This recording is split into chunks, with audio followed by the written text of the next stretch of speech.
You probably know the feeling. Sweaty, fast breathing, quick heart rate. That's a cortisol spike. It feels awful, and its imbalance is the cause of your anxiety. Rebalance Health's 3-part anxiety system helps address it at the root. Rebalance Health lozenges are natural and designed for optimal absorption, providing 24-hour relief. Live life fully without feeling like you're fighting for it. Get 50% off your first month with code CALM23 at rebalancehealth.com. With no fees or minimums and no overdraft fees, banking with Capital One is the easiest decision in the history of decisions. Even easier than choosing to keep the Grinch away from the toy drive. Who's going to deliver the toys to the kids? What about me, the Grinch? No. Yep, even easier than that. You steal the presents one time. With no fees or minimums and no overdraft fees, is it even a decision? That's banking reimagined. What's in your wallet? Terms apply. Capital One N.A. member FDIC. Copyright Dr. Seuss Enterprises. Copyright Turner Entertainment Company. Welcome to Pretty Lies and Alibis. Let's seek the truth and travel the long road to justice together. What you know, Alibuyers? Welcome to another episode of Pretty Lies and Alibis. I'm GiGi. It's Thursday, August the 4th.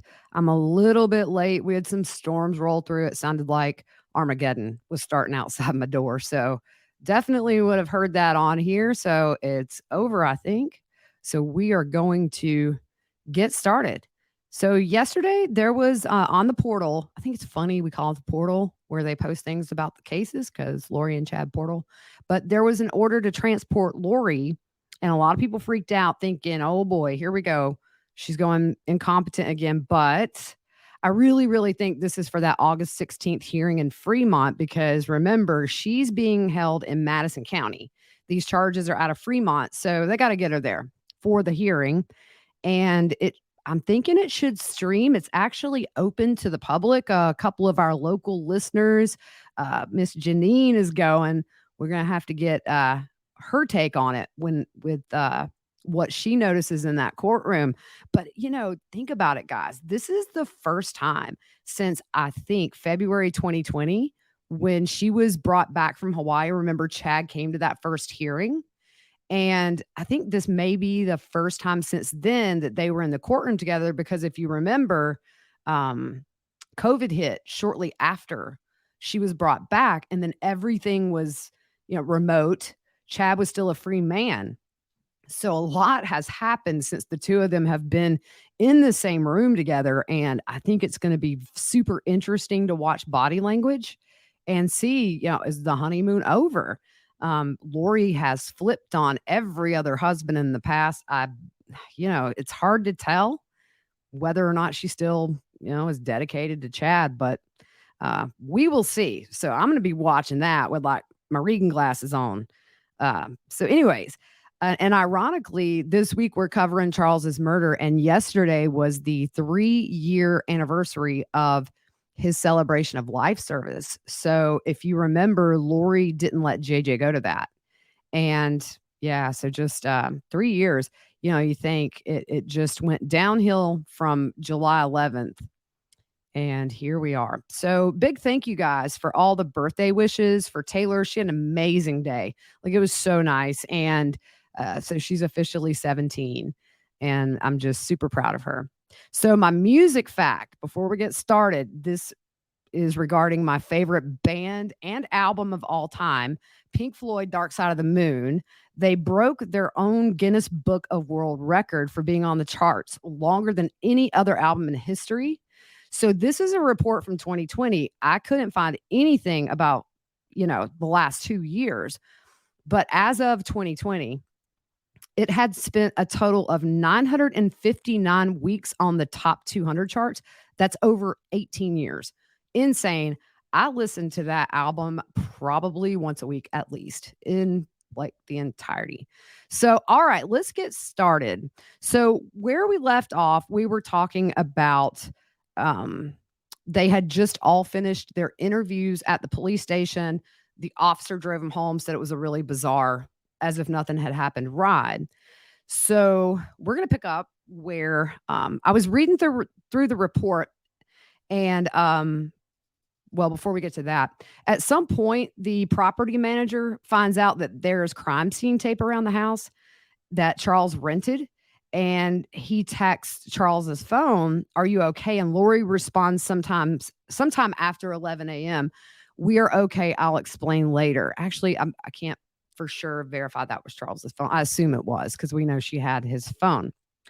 So at 2:00, the investigators try to call Lori and Alex both on their cell phones to see if they could come back to the house, but they didn't answer. So the investigator left some voicemails. They arrived back at the house and the investigators were still on that scene.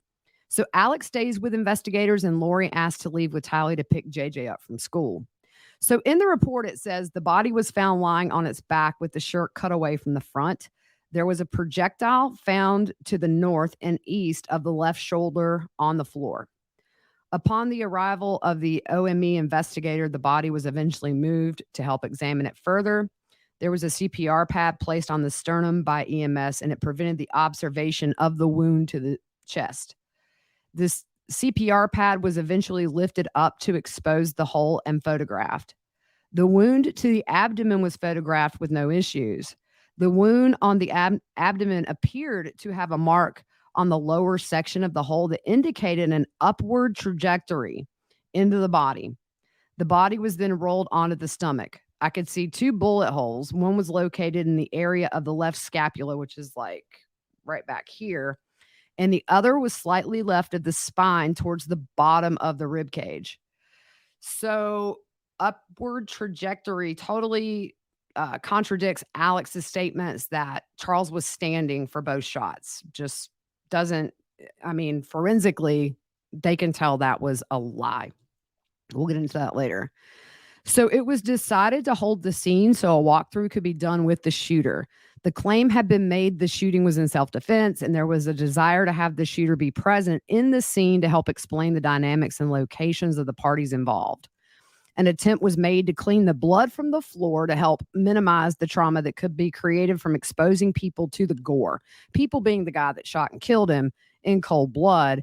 And this investigation is super frustrating to read because we'll get into the discrepancies that, I could fit on one page here in a minute, but hopefully forensics was done with that because wiping up blood like that needs to be done at the very end when that scene is cleared to me. But it says once the cleanup was completed, a defect was observed in the floor. This defect would have been under the body and not observable without cleaning up the blood that had pooled in the defect. The floor was a hardwood style that was free from similar defects, and the defect had a trajectory line from the southwest to the northeast. So the shooter, identified to me as Alexander Cox, was brought into the scene. I remained present to hear the statement from Alexander to Detective Moffat. Alex placed himself at the end of the hallway where it meets the living room, and the wall to the south is curved and leads to the kitchen. Alex explained he fired 2 shots at the victim while the victim was standing. He placed the victim northeast from him. Alex said he never touched the bat and last saw it in the right hand to the deceased, Charles Vallow. After the walkthrough, I noted a few things about the evidence. Both shots fired from Alex appeared to have been fired from the area where he stated he was standing. This was supported by the casings being against the west wall near the location where the shots had been fired. It appeared both casings had ejected to the right and bounced off from the wall into their final resting place. The bullet strike that hit the baseboard was consistent with the deceased standing and facing Alex. The bullet strike and defect in the floor indicated to me that Charles had been on the floor at the time of the second shot. This was not consistent with how Alex described the activity. Now, to me, that should have totally been a game changer, and everybody goes back to the police station, at least Alex, because at 3:55, the scene is cleared, and investigators and officers leave the house at 4:02 p.m. All the units leave the scene. So you've got them saying right there that it's not consistent with his statement.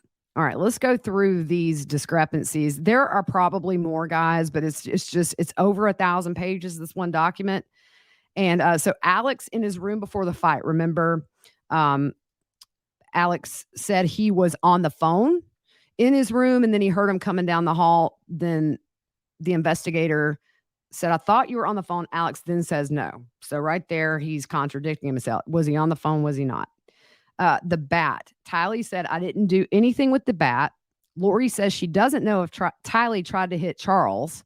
And Alex says she shoved him with the bat in the upper chest. So you got Alex saying that she actually made contact with Charles. Lori and Tylee don't even mention this.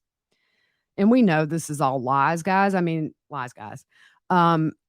Because we know it was, as Kay and Larry Woodcock have said, an ambush, and his brothers. They knew Charles very well. It's out of character. So the phone calls. Remember, there were 2 made after Lori left before Alex called 911. Lori said Alex called to ask where I went. Alex said, I didn't call her. So Charles's position when he was shot, Alex said he was standing, but the autopsy confirmed Charles was on the ground when shot in the lower abdomen, upper trajectory, and a shored wound. So Alex staying the night. Alex says we were going to do something fun. Lori said, I asked him to stay. I was worried Charles may come over and cause trouble. The investigator goes back to Alex. Did your sister ever express concerns for her safety with Charles coming there? And were you under the impression you were staying to keep her safe, essentially? Alex said no. So with Alex pushing Charles, Alex says Lori came into his room. He pushed Charles down. The investigator says so he gets back up. Alex says yes. The investigator later on, did he get back up? Alex says, I think so. The investigator says, you pushed Charles back. He probably fell to the ground, or did he fall to the ground? And Alex said he stumbled back. So all 3 of those answers were just different. So getting hit with the bat. Lori says they were on the ground grappling and Charles was hitting him, and she motions up and down like it's a constant, or it's, kind of a nonstop hit. Alex first said he shoved Tylee, took the bat away, then he just hit me. I went down. So that's 1 hit. Alex never said he was repeatedly getting beat on the head. Then Alex later says there was shoving first. I got spun around and he popped me. Later, Alex says I grabbed him from behind and he went to the ground. He hit me. I went to get my gun. Then Alex says I grabbed him from the back. We went to the ground. Alex didn't see him swing the bat at him. Alex says we go to the ground. I get up. He hits me on the head. I don't know if it was with the bat or not. I assume it was. He had it. Alex says I was getting up and my head bounced. So it fluctuates from he just hit me. I went down, and then I was getting up and my head bounced. So you see there, doesn't take a rocket scientist. Apparently it does. So where were Lori and Tylee during the shooting? Alex says he didn't see him. Lori says we were all in the room except for the kids. I heard the gunshot. Lori said I was in the kitchen, went around to get away from Charles and heard the shot. Lori said when she came back into the room, Alex was in front of Charles and they didn't speak because they were in shock. The investigator again asks Alex, did you see Lori and Tylee again after the shooting? Alex said no. Only when they pulled back up after first responders and police were on scene. So Tylee said, so remember, like, this room has mirrors all in it, all around. There's no way Lori, wasn't seen by Alex when she specifically says that he's standing over Charles. They didn't say anything to each other. And then Tylee, she said, I went inside to get my mom's purse. I just tuned everything out and ran to my mom's closet. Alex said he didn't see her, but yesterday, if you remember, if you were on YouTube especially, I think that hallway where the garage attaches, where Tylee says she went in, she would have to run straight past Charles's body essentially, unless, she would, because that hallway goes right past the front door, right where Charles was laying. The kitchen's on the other side. So she would have had nowhere to go except for past Charles. And then you've got Alex either in front of Charles or wherever. So there's no way he didn't see her or hear her come in. So with Alex pushing Charles, wait, we did that. Okay, sorry. So the other thing that was inconsistent about was Lori in the house. In the report, it says Lori said she was kind of turned around and they all, meaning her and the kids, were outside, and then she heard the gunshot. So I don't know. who she told that to, but it's in the report. So the 911 call, dispatch, how long ago did this happen? This is around 8:36 in the morning. Alex says a couple of minutes ago. We know it was around 7:49 or shortly after. That's when Lori leaves the house at 7:49. That's over 40 minutes. So we know that's bogus. So what's interesting is this: the bat was processed on September 11th. Okay, first of all, why are we waiting from July to September? This literally 2 months after the murders, they processed this bat for prints and DNA. It was inconclusive, but I'm going to tell you right now, that was an aluminum bat. Had Charles grabbed the barrel of that bat, as they said, his prints would have been on the bat, all over the bat. Lori says that he's got the bat up here. Now the grip, it doesn't have a place like really for prints. It's kind of not just one solid piece of leather, but you still could, possibly get trace DNA on that, I would think. So right before the murder, how is Charles holding the bat? Lori says backwards and puts her arm like the grip of the bat would be on Charles's shoulder. And then she swings outward like chopping motions, not like a baseball player. Alex, on the other hand, said it was in his right hand, and he gestures to that bat being held down low. So that's complete opposites of each other. So also in the report, it notes that Alex, Lori, and Tylee were observed as calm, and there was no obvious signs of emotional outburst or chaos. If you remember way back in the Joe Ryan documents, there's a comment made that Tylee was very used to being around cops and law enforcement. So, but then, like we showed yesterday, you see that emotional distress that she really quickly got under control, but it was, 20 seconds of true emotion from her. So a fire engineer who responded to the scene was surprised about the lack of blood from the abdominal wound compared to the chest wound. And I think that's because either Charles was already deceased when the shot came or dying. Maybe his heart was close to stopping, because you don't bleed out when you're dead or when your heart's barely beating. It's only when it's beating that you get, that you bleed out. So let's go back to that day between 2:45 and 2:47. This is very interesting. Charles's phone is pinged near a medical complex. Now, I pulled this up, and I'm going to tell you, I didn't do every place that phone went that day, because it just but so the medical complex where this phone was between 2:45 and 2:47, ironically, Summer's husband has a chiropractic office in that same spot. 2 minutes. You kind of wonder, what were they doing there for 2 minutes? So in a perfect world, had they got some cell phone records, maybe pinged and seen where his phone was, did they dump some stuff off or something? It's just 2 minutes is not enough time to go in and say hello. So I'm going to show something here real quick that I found today, which is the search warrant for Charles's phone. Now, remember, this happened July 11th, 2019. I got an arrow, if you're on YouTube, pointing to the date of the affidavit for a search warrant for Verizon. And it is August the 3rd, 2020. Think about that, guys. August the 3rd, 2020, we had already found the kids at that point. August 3rd, 2020, Lori and Chad both are in custody. It's all over. Everybody's dead. Tammy's dead. The kids are dead. Charles is dead. So I'm just really curious, why do you wait over a year to even process this guy's phone and look at the information on it? Unless I read it wrong, but it kind of looks like to me right here, I didn't see any other search warrants for that phone. And also they asked for the historical records from June 28th, 2019 to October 19th, 2019. A little too late. Had they done this way before, things might be different. So at 6:49 p.m., there is a last search. I think if I got this correct with UTC time, there's a search on Charles's phone for National Life Group. Then at 7 o'clock, Colby goes over to the house, which was his first time actually being in that particular house. Remember, they had just moved in 3 weeks earlier. And he said Tylee met him at the door and immediately hugged him and started crying. He noticed the bandage on Alex's head and asked what happened. So he told Colby that Charles got into a fight and he shot and killed him, which is super different because Lori told Colby he had a heart attack. So Colby goes outside to talk to Lori. He says he cusses her out, says she never gave any explanation of why she told him Charles had a heart attack. And Colby didn't want to be there, but they went inside and sat around the kitchen table. Corey said, Corey, Lord have mercy.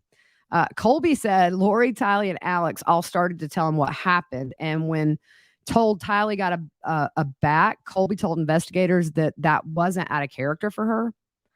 So and he eventually left, he says. Then there's been mention of a pool party that evening, and I've heard a lot of conflicting stories about this, about how big was it or whatever. But their realtor, Charles's realtor, his first name's Joe, put a post on. I don't know the exact date that this was posted, but it says, I've known Lori and Charles. It looks like Facebook. I've known Lori and Charles since they moved to Chandler many years ago. We rented them their first home they lived in for around 5 years before moving to Kauai. I'd say we were good friends. My family visited them, Charles, Lori, Tylee, and JJ in Kauai. When they returned to Chandler, Charles and I had several conversations during Lori's disappearance in February of 2019. He came to my house and cried, telling me he's so sad and that he can't believe she just abandoned JJ. A few text messages followed, and then they resurfaced as Charles tried to make the marriage work. When we rented Charles and Lori another home in June of 2019, where Charles was murdered July 11th, Charles and I were texting the night before on July 10th at 7:49 p.m., planning to meet in the morning to find him another place to live because it wasn't working out with Lori. That was the morning he was shot. With no fees or minimums and no overdraft fees, banking with Capital One is the easiest decision in the history of decisions. Even easier than choosing to keep the Grinch away from the toy drive. Who's going to deliver the toys to the kids? What about me, the Grinch? No. Yep, even easier than that. You steal the presents one time. With no fees or minimums and no overdraft fees, is it even a decision? That's banking reimagined. What's in your wallet? Terms apply. Capital One NA, member FDIC. Copyright Dr. Seuss Enterprises. Copyright Turner Entertainment Company. Many very weird events followed. When the neighbors informed me police were at the house and yellow tape surrounded it, I immediately texted both Charles and Lori. Okay, so early I wasn't sure. Are you okay? No response until around 11 a.m. And Lori replied, we are okay. I'll explain later. So if you think timeline wise, that would probably be when they're finished with all their police interviews, either on their way home or already dropped off. So she and Alex were taken to Chandler PD for questioning and released. That day, the neighbors reported a pool party at the house the same day Charles was murdered, with loud music and lots of people swimming. Neighbors also reported Alex was staying at the house for several days following the shooting, even though he lived in the same area. I spoke with Lori several times days following the shooting, and she never sounded shocked, sad, or heartbroken, as you would think a bride would be watching her husband die. I asked her to move out, which she did August 31st. That's the move to Rexburg. No communication as to where she was going. I really liked Charles and miss his smile and Louisiana, Texas twang accent. He was generous and a family man. Such a terrible loss. I'm sorry. I'm so sorry he's gone. I wish I could have helped him more sooner. Rest in peace, my friend. So, yeah, that's what he was told. Okay, so y'all, this is where it gets weird. Okay. At 7:36 that night, Chad calls Valley of the Sun Mortuary. Chad Daybell calls, and they have this recorded. These people on one hand are just absolute morons. So the dispatch says, hello, my name is Sarah. I'm assisting them with their calls. How can I help you? Chad says, we just had a death in the family, and we really don't want anything but a cremation, and then send the cremains to a family in Louisiana. Just a simple no, nothing other than the cremation and sending him to his family for a service in Louisiana. So is there any way to know a ballpark price on that? Sarah says, yes, and I'm sorry for your loss. Chad says, thank you. So Sarah says, let me transfer you over to the director who can assist you with the pricing. What's your name, please? Chad Daybell. Or Chad Dayball. Okay, here we go. Boyd Dial, right? That's the made up name that he used before. Now it's Chad Dayball. Oh my gosh, y'all. So how do you spell the last name, please? Dabbal, Dayball. How are you related to the person that passed? He said, I'm his nephew. And the girl says, and then also, is this for Valley of the Sun in Chandler? Correct. He says, yes. He lives there in Chandler. I live in Iowa. So I'm just trying to help out. And Sarah says, oh, thank you. Chad says, excuse me. Sarah says, what's your uncle's name for reference, please? Chad says, he is John Daybell. Same last name. Then he says something that you can't understand. D-A-B-L, the same John. Uh-huh. Does he have a middle name? Myron. Myron, yeah. And Chad, what's your phone number in case we get disconnected? Chad says, is this number 515? I don't actually know my own number. And he starts laughing. Let me look real quick. Sarah says, thank you. He obviously gives the number. It's redacted out. She asks, is he at a nursing home, hospital, or residence? Chad says he passed away in a hospital. I don't know the details. Says something that's just, mumbling. So she says, yes, just to know, because sometimes that's different if it's a residential or hospital or a nursing home. And Chad says, I'm thinking they're sending him to the medical examiner. I'm not sure. I should have had more information before I called. I'm sorry. So the girl says, that's okay. Cremation with shipping. To which city? Chad says, New Orleans, Louisiana. Sarah says, okay, one moment, please, Chad, but stay on the line. Let me transfer you over to the director who can assist you with that. All right, thank you. Then she says, Chad, yeah, thank you for holding. I do have the director, Carissa, on the line to further assist you. Chad says, okay, thanks. So this is the beginning of conversation number 2. So she says, funeral director, I understand your uncle passed away. Yes. And I'm just starting the process for the family. He didn't have many relatives. I'm his nephew. I live in Iowa, but what? And then it's inaudible. Can't hear. Carissa, so sorry to hear that. Chad says, yeah, sad to see him go. And I think he's going to the medical examiner. I don't know all the details, but what the family basically wants is to have him cremated there in Chandler and then shipped. Have his cremains shipped to New Orleans. And she says, okay. Then Chad says, and we'll deal with the service later. And he giggles, y'all. Oh my gosh. Like, it's crazy to me that people like this, just, I don't get it. So anyway, so just trying to get a ballpark price. She says, they're able to do cremations for $1,695. That's going to include is the transportation into their care, to and from where he would be cremated, and their basic professional fees, as well as the fees to actually have him cremated. And then she says there's going to be a couple other charges. Carissa says, so we're going to have death certificates, which are $20 a piece plus a processing fee. Chad says, okay. $15 permit fee. Chad says, all right. Carissa, and then we're able to do that trip through the mail for you, and that's $150 fee for you. So Chad says, you mean like UPS or something, I guess? And he giggles again. And Carissa says, okay. And Chad says, so close to about 2,000 probably, kind of a ballpark guess. And she says, yeah, close to. Chad says, okay, well, that helps me a lot. I need to call 1 or 2 others, but I'll get back to you if we come that direction. Thank you so much. Thank you. Bye-bye. Oh my gosh. I remember when this call was released, just listening to it like 5 times and thinking, are you kidding me? I mean, it's just insane. No conscious, no nothing. Just, talking about Charles like he's just a package. Just get him out of Chandler, let us be done, wash our hands. Oh my gosh, I can't wait to see these people go on trial, y'all. So later that night at 11:28 p.m., Zulema texts Lori, are you using this phone now? So the last text that Zulema received on this line was June 29th. So Zulema sent a few messages and got some of those that came back as undeliverable. And on July 17th, she got another message saying that text couldn't be delivered.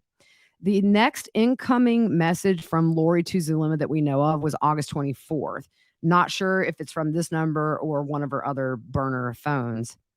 Then at 11:31 p.m., Zulema texts Lori, and we aren't sure which phone. And it says, as I was working on Iplos today in the temple, I was told he will be taken as he is. I don't know what that means. Then I was shown to only put light, the brightest light from the top and the bottom at the same time, meeting in the middle. So I've been doing that all day. July 11th, I hope today is a good day for all this to end. Lori doesn't respond to any of the texts from that day to Zulema, as far as we know. Investigators asked Zulema about that text when they interviewed her in October of 2020. And she said in her eyes, Charles was already dead and she was trying to get rid of a zombie. So in regards to the date of July 11th, Zulema said that ever since the conference in St. George, the date of July 11th was a big sign for Lori and Melanie Gibb. She also said because they always talked about this date that maybe God was going to take him on July the 11th. And I can just picture after she finds out Charles has been killed, that she thinks she is just some powerful person that can create earthquakes and storms. And it just, it bugs me that like, even for a second that these people thought that they succeeded in anything, especially all the stupid, magic stuff. And unfortunately, it's not a crime to try to kill somebody with magic. I can sit here all day and say, ooh, I'm sending an earthquake to kill you. It's not a crime. But man, they knew what was up is the thing. You have to wonder with her immunity, is it just that they couldn't nail down specific charges? It's all going to be digital, I think. And just that her testimony was, more important to get a conviction for Lori and Chad than just, some smaller charges that she might not cooperate. I don't know. So in the report, this is on December 6, 2019. So you're talking July is when he was murdered. It says statements made by Lori, Alex, and Tylee were found to be inconsistent with evidence found in the investigation. How much later? Why no second interviews? Why are they not getting phone records to see if there was any, issues between the parties in the days before? And I'll throw it back up there again. They were only asking from June 28th, 2019 to October 19th, 2019. Had they got this stuff, maybe Alex and Lori would have been stopped way sooner and we wouldn't even be here today. And unfortunately, the only murder would have been Charles.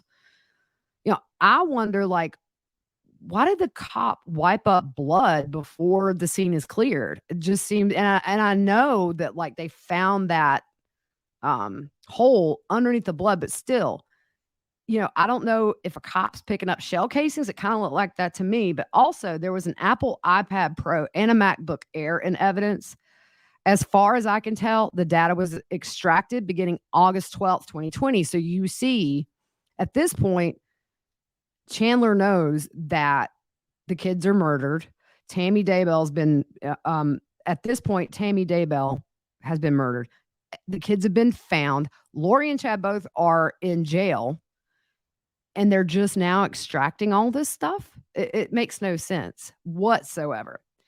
So August 25th, 2020, Chandler investigators met with Sergeant Gallus, who was on scene at one of the calls with the body cam footage back in January, the end of January 2019. And this sergeant advised he would attempt to see if he could locate the community bridges order, but was doubtful. He further advised that he was suspect of the validity of the order since his brief encounter with Charles indicated Charles was only worried about the thousands of dollars that had been taken from the account. And it was noted in the report from 2020 that the money was only one of the issues raised by Charles, according to the body-worn cameras worn by the officers that recorded their contact with Charles. So again, you've got them finding out in August of 2020 about this order of protection. That would have, if they would have looked a little deeper, that's a huge red flag. If you go look at the two statements that Charles put on that order of protection, she's going to murder me. It was threatening stuff. Anyways, man, I just feel so bad for the families and Charles, obviously, but they're having to sit here and just see that, essentially, to me, unless I'm missing something huge, it's like officers just took them at their word and that was it. Boom. Like a couple months later, you test the bat. Wow. So in January of 2020, nearly 6 months after Charles's murder, Arizona Family, 3 TV, and CBS 5 interviewed the Chandler media relations officer. So remember, at this point, it's really just hit the media good about JJ and Tylee being missing and Tammy Daybell dying. I put that in air quotes because she was murdered. They're in Hawaii. They have not been arrested yet. So while Lori and Chad are still free, this media relations guy says the evidence still points to self-defense in this case as far as the Chandler Police Department investigation goes. He also says when asked if Chandler detectives knew there may be a money motive, and this is Morgan Lowe, who I love. He was interviewing this guy. I'm sorry, I didn't say his name. Morgan Lowe. When asked if Chandler detectives knew there may be a money motive involved in Charles's murder, he said, "Not that I'm aware of." He said, "This is the first time I'm hearing about it." Okay, this is January 2020, guys. Morgan Lowe says nothing about a life insurance policy on Charles, and the officer said none of their reports or information that he has read or in talking to detectives has that information that he's aware of. When asked if they were aware of any motive that Lori may have had to murder Charles, he said at this point he's not aware of any motive Lori would have to kill Charles. So you look, and I mean, it's just way too late. Way too late. A search warrant for that KK Walker email where she sent the bogus email that really kicked all of this off when Charles found out about this. That search warrant for that Yahoo account was drafted March 30th of 2020. Also on March 30th, 2020, investigation notes say about the day of the murder, there was concern about a potential bullet strike on the ground near Charles Vallow's body. There were also concerns regarding the timeline of events that came to light in the days following the homicide. The days, not months, days. None of these concerns would immediately provide probable cause for the arrest of anyone present at the time of the murder, and more investigation was necessary. How can you say that statements are inconsistent and you know for a fact the guy was shot while he was down is not probable cause for anything? They're lying. That's like when people are lying, what do? You find out why they're lying. What are they covering?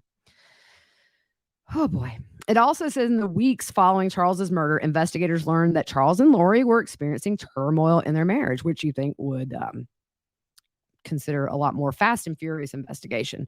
So browsing and search artifacts continued after Charles Vallow's death, commencing on July 16th, 2019 at 4:02 a.m. Arizona time. So this is through the Google account. It's not clear to me if it's the phone. I've heard conflicting statements on when Lori gave the phone to police. I've heard in the report it says the same day, but Zach Cox also told Justin Lum that it was more like a week. But so here's what was searched on Charles's phone after his murder: chaseonline.com, PFS checking, then a search for transfer money, then account summaries. The next artifact was for google.com using Chrome. That was Hollywood Inn Suites Hotels Gardens, California phone number. Then an artifact for visiting Hollywood Inn Suites Hotel. The artifacts returned to chase.com, then from there to nationalize.com, then Southwest Airlines. And the searches ended on July 16th, 2019. No artifacts were in the activity history after that. If you remember, shortly after Charles's murder, Zulema goes to Colombia. I believe, I'm getting my dates kind of screwed up here, but I think that's when Melanie's and Lori went to California. And then Alex goes to Colombia. I'll have to double check that, guys. I'm sorry. So anyways, Charles's son, one of his sons, told East Idaho News, Nate Eaton, of the murder, "I don't believe any of it. My dad was never verbally aggressive, never raised his voice, never physically threatened anyone or anything like that. He was very good at baseball. He played in college. So if he was going to defend himself, he wouldn't just tap an aluminum bat on someone's head in self-defense. The entire story just doesn't make any sense." So Detective Moffitt and the female investigator that interviewed Lori and Tylee, they were on Dateline. And They told Keith Morrison that Alex was very matter-of-fact and upfront, but he also said a very standard line of, I was in fear for my safety, so I shot him. Again, we talked about this. That is something they teach you in concealed weapons classes. Detective Moffat said there were small discrepancies, but not anything major that you went, oh man, this is a big deal, or there's a major problem here. Okay. Keith Morrison says, so it didn't make itself obvious in the beginning, and Moffat said it didn't. This is the same Dateline that Dr. John and Lauren were on. And, he had a really super good point that I had never thought of. He said in 30 minutes, Lori convinced the detective that she was the victim and victim services are offered to her. And that's very true. We talked about how she's kind of manipulating that conversation, making Charles out to be a terrible dad to JJ, which we know is the opposite. And, wasn't long into that interview after her sob story of poor me, that the detective essentially helps her through the rest of that interview. Moffat said when he drove the 3 home after questioning, it was straight up bizarre. It was the weirdest ride I've ever had with 3 strangers. Lori was happy-go-lucky. She was just kind of smiling. It was just a very, very bizarre ride back. When Adam didn't hear from Charles, this is still on that Dateline episode, I'm sorry. When Adam didn't hear from Charles, he thought it was weird. He tried texting and calling Charles, but no answer. A few days later, Adam and his son Zach were visiting friends in another city and mentioned to the friend about Charles. The friend did a Google search and found Charles had been shot. Adam said nobody in his family called to tell him. So now the other thing is Adam called his parents and said they needed to talk. So he drove to their house and Tylee was there. Normally she was really friendly towards him, but this visit, she didn't say anything to him, only talking to Lori's mom, Janice, at a level that was kind of hush-hush where nobody else could hear. And I think it's been several episodes back, but we talked about how Zach, the nephew that lived with them, he did an interview with Justin Lum, and bless his heart, he got very emotional and started crying. Excuse me, my lung just went over there. Remember, and Zach said Janice led Tylee out by the shoulders to where, like, essentially nobody could talk to her. And then after Tylee's out, Janice yelled at Adam saying, how dare he not say anything to Tylee after what she had been through. Adam said Charles had been dead for 3 days and nobody had said anything about it to them for 3 days. So Janice told him to get his stuff and get out. He said their relationship was normally good, but they argued for 30 minutes over Charles's death.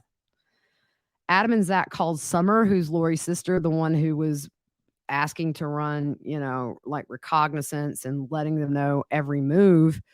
They talked to her over the phone and asked if she knew Charles was dead. And she said she didn't, but Adam said he knew she knew by the way she reacted. Earlier, Janice and Adam had argued, with Janice accusing Adam of trying to get Lori in trouble with the church, saying she had seen every text and email between them about it. Adam didn't understand how she saw the emails and texts because the police were supposed to have Charles's phone, but guess who had it? Lori. So we're going to end there. We're going to start back up next episode with Adam's interview. That was August 9th, 2019, almost a month later, which is odd. But anyway, so yeah. All right, guys, we're sailing right along, and the things that happen in the next few days are just insane, crazy, insane. But anyways, all right, so we will see you guys tomorrow. I hope you have a good rest of your night.